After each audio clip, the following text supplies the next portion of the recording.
DJ, honestly, these women, you need to serenade them. It's not easy to get these women here. So if you have the saxophone, this was the time for you to serenade. I mean, that's why we are here today, to celebrate the women who have been there before us. Thank you. Okay, good morning, everyone, and you may sit down.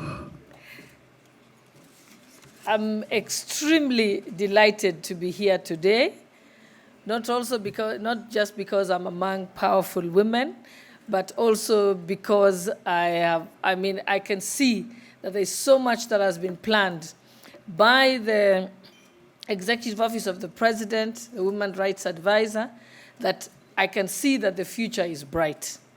For those of us, like Senator Catherine Muma, who have been in the trenches trying to push the women's agenda, I think there is hope. And I think we can say that the first success we had was to ensure that we had a women's rights advisor in the office of the president. And as many of my male colleagues at that time said to me, "Oh, sasa mmepeleka FIDA State House." And they thought it was a bad thing. It wasn't said positively. I also remember when His Excellency the President signed the Kenya Kwanza Women's Charter, everyone asked him after that, "What have you done?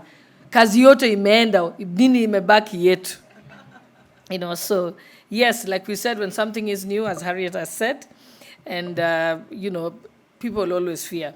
But I'm excited. But the more that you shine, the more you do this work in the amazing ways that you do it, many more people will begin to realize that you're here to stay. And just remember, you can count on me every step of the way.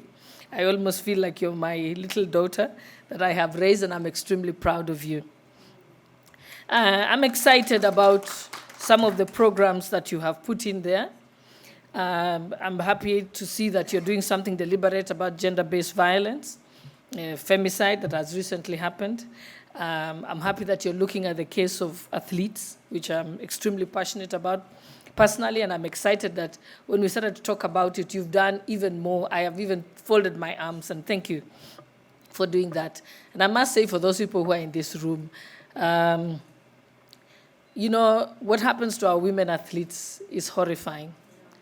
What happens is we have coaches who are husbands and boyfriends, and then they coach, maybe they have about 5 girls that they are dating, whom they are also coaching, and whoever wins the Olympics, that becomes the wife.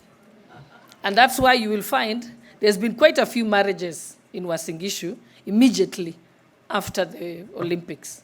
All those girls have been married just because now they have money. I think we must do something. Those in the banks, thanks to ABSA, because they agreed to work with me on financial literacy for some of our women sports persons because of that big challenge. I know that we had the Eldoret City Marathon. Many of the women who got the money gave me they gave me bank accounts, which was not their name. So I said, but this is a man's name. Then they said, it's my coach or my boyfriend. Then I said, we won't pay the money, so we are still holding some of the money. And until such time as... On GBV, I think, Ambassador Monica Juma, you're here. Our weakest link is our police force.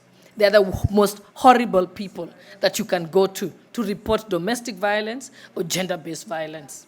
They are our weak link. There's nothing we are doing if we don't take them on. In fact, we don't need them at the police stations. Take them to the hospitals. That's where we rush the girls and the women. Then they can take the OB from there. But when you go there, the women are embarrassed. It's like you're stripped naked and raped all over again when you go to the police stations. So as long as you have the gender police officers in the police stations, you're doing nothing. So that must first change. It's the simplest thing. It takes minimum resources, but it has maximum impact. That must change. And I think Senator Muma knows that we've been talking about it. It's so simple. Just deploy them in the hospitals. Because when someone has been injured from domestic violence, you don't rush them to the police station, you rush them to hospital or the nearest dispensary. That's the most logical place to have those gender police officers that you've told us we have. And also, I mean, I think on economic empowerment, I'm very happy, and sorry I'm rushing this through because Speaker is not around, so I'm on duty. On economic empowerment, I'm excited that the banks are here and are working with us. There's so much opportunity, and there's so many women who can do so much difference. In fact, they are the economic backbone. In every place, the people in the production line are usually women. Who is picking tea in Nandi County? It's women. Who is milking cows? It's women. You know, who's herding the goats? It's women. It's no longer men, actually. It's women and children. But when it comes that the goats are being sold, or the milk is being sold, or the tea is being sold, who gets the check? So what we want to do, I want the banks to do with what Harriet has done. What she has done, go to the ground. I recently was in Marsabit and Mandera. I couldn't believe the guavas you could get from Mandera. I couldn't believe the honey that we got from there. The watermelons were literally this size, and I'm not lying. You remember we couldn't lift them. And the people producing them are women along the river. Can the banks go there? If you just finance those women to produce that place, actually, I realized, is going to be the breadbasket of Kenya. The same thing when we went with the Honorable Naomi Wako to Marsabit.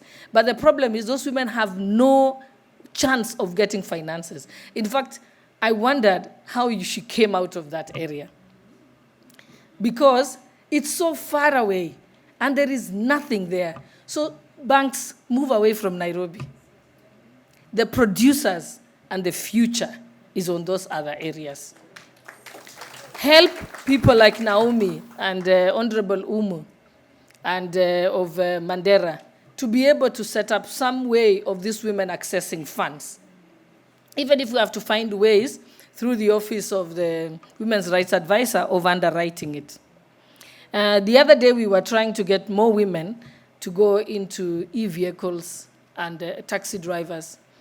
What happened is they could not get any money from any of the banks at all. Eventually, we had to get another company to take the loan, pay for the cars, and lease the vehicles to them so that they could pay daily by M-Pesa.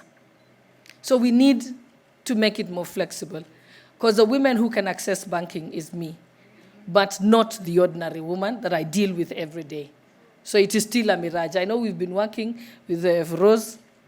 Rose, we still got a lot of work to do. I know I'm a little harsh on you, but I think every time I've been harsh on you, you've done better. So I'll continue to do it. I think something else that we are talking about is that it's so difficult for women to get into positions of leadership, positions of decision-making, because believe me, the men are not friendly about it at all. That I can tell you. Naomi and I are in Bunge. Senator Muma, you know. If there is a list being made for anything to happen, they are not going to put any women. I will give you a casing example. The other day when we had, and this one has nothing to do with Bunge, but generally, did you see the impeachment proceedings? Did you see how many lawyers were there?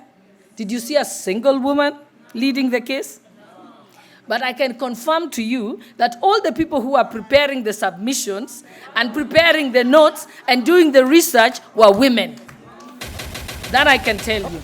They will not let us go to the front line. We must do something about that. And now I want you to prepare, as your office, Honorable Harriet, I'd like you to prepare a list of shame. And what we do is we make a list of all state corporations. How many women law firms have they given work and are on their panel?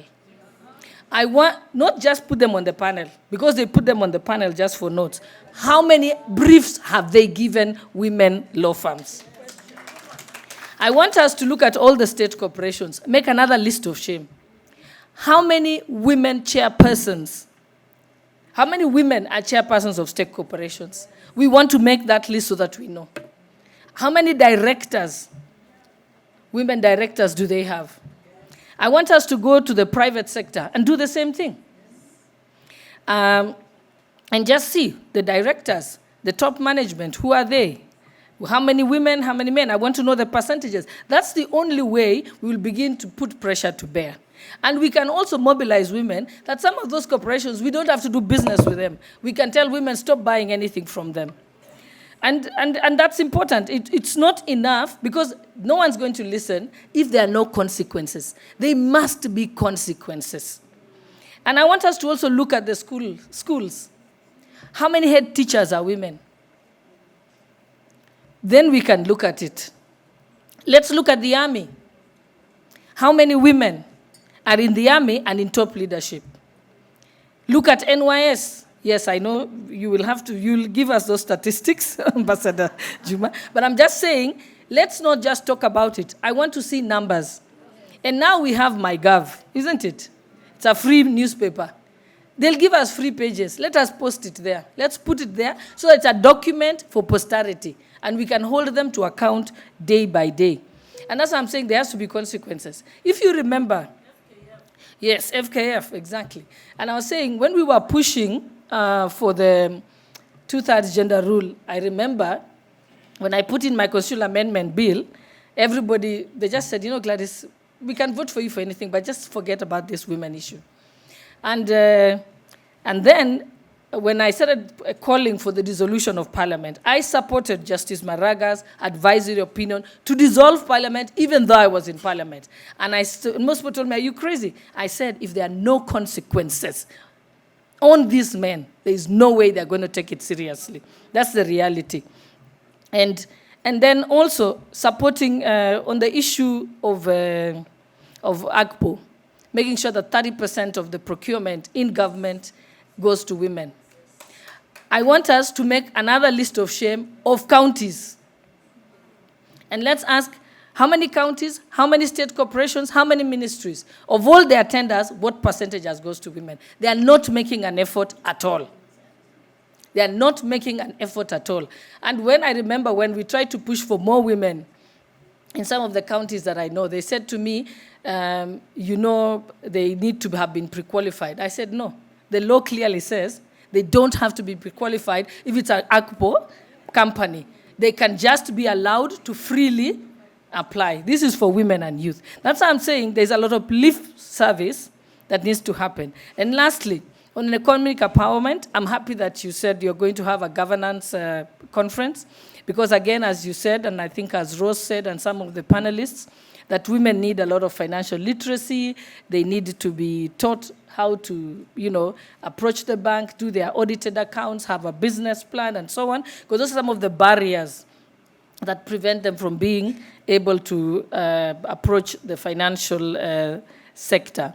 I know that even things as simple as the e-subsidy for fertilizer, when I told the women in the village that they could now get access to fertilizer at 2,500, they said, but the land is not mine. Then I said, no, you don't need nowadays to have a title deed. So that's information that's not even out there for them. So I said, no, if you need just one bag, go and buy it for 2,500. You don't have to own the land. The chief just has to know you live over there. So again, there's the lack of information for women to know what is available to them. But again, as I say, as things, and I think something you mentioned, that we have gender-neutral language. I know in Parliament we've managed to say for the just government of the people, before they used to say the just government of men. Yes, and they recently changed it. So you can give Parliament a clap for that. Yeah? But also, and I think lastly I'd like to say that one thing I've always known, women run this economy. Women are powerful beyond measure. Women, unfortunately, do not believe in themselves. So I always explain to them, and I said, have you ever seen, and if you think of a typical African woman, she has water on her head, a baby in her stomach, another one on her back, and she still has the grace to shake people's hands. No one else can do that. So women are phenomenal beyond measure, but they do not know it. Society has been designed to make us, I call it planting negative seeds. They plant negative seeds in your mind. Like I saw the other day, one of our senators is pregnant, and then somebody said to her, "Oh, you look tired." Then I told her, I'm being shindwe, because our mothers were milking cows, carrying firewood, even when they were pregnant, right? So I think that's some of the biases. They make you now start feeling weak, etc. I also remember when I was pregnant with my last born, I was CEO of a state corporation, and there was a meeting by the board to discuss me. So I asked somebody, what did I do? They said, "You're pregnant." So when I walked into the room, I didn't wait for them to tell me what they had discussed. I said, I understand you're discussing that I'm pregnant. I said, "Yes, I'm pregnant, but I'm not sick. Many of you are sicker than me, and I've gone to hospital more often than myself." The story ended there. And I remember going back after 3 weeks to work just to make the point that I could do it. And even our young girls, I always tell people, when I remember being told one time, "Karibu mrembo," when I walked into a high-powered government meeting many years ago, and I stopped and I said, "My name is not Mrembo, and when you figure out my name, call me back to your meeting." And I left. And everybody thought I was crazy and just a bad-spirited woman. But later I told somebody, no, that was not a compliment. Because I don't imagine that if a man walks into my meeting, I'll say, "Karibu handsome." Isn't it? That is not a compliment. They're trying to tell you that is all you are. You're just a flower. They should treat you as your equal. And that must start from the way. And this we must teach at school. That you should not allow people. In fact, I told somebody it's condescending. It was not a compliment at all, because you never tell a man that. And so, it's also education at the schools. But also, I would like to say that we need to also create more spaces where women can thrive and build their confidence. And I'm proud to say that recently, myself and Naomi Wako and many other women, we've started our own Wezesha Mama Inua Jamii, where we are going from county to county. And the issue was, we said, if we go to other political rallies, you won't get a chance to speak. And you won't get any airtime. You'll be told, "Stand up and wave." Isn't it? So we said we are going to create our own rallies, our own meetings, where we can talk until the gods come home. Isn't it? And we can get airtime. Isn't it? And nobody is telling us to stop or telling you, it's talk for 2 minutes. So everywhere we need to create those spaces. So that in those spaces, I've seen that a lot of young, we had done it in the last time, and a lot of young women members that's the only way, because I told them, how else will you create a national profile for yourself? This is the only way to do it. You cannot make it by being able to go to other spaces, because you will not be allowed, you'll never have an opportunity to speak. So yes, let's create our own spaces where we can have our voices heard and where we can be able to build ourselves. And thank you very much. I'm so sorry that I'm in a rush, but I'm grateful, and I will definitely come to all the other functions that you invite me to. And all the best. Thank you to the private sector, and I think this is an amazing initiative to actually think of not plugging in only the political space or the executive, but to have the private sector. Because the private sector is going to be a big enabler in ensuring that we change the conversation of gender parity and to accelerate gender parity. And I think that was a brilliant idea, and I'm proud of you. Thank you very much, and God bless you all.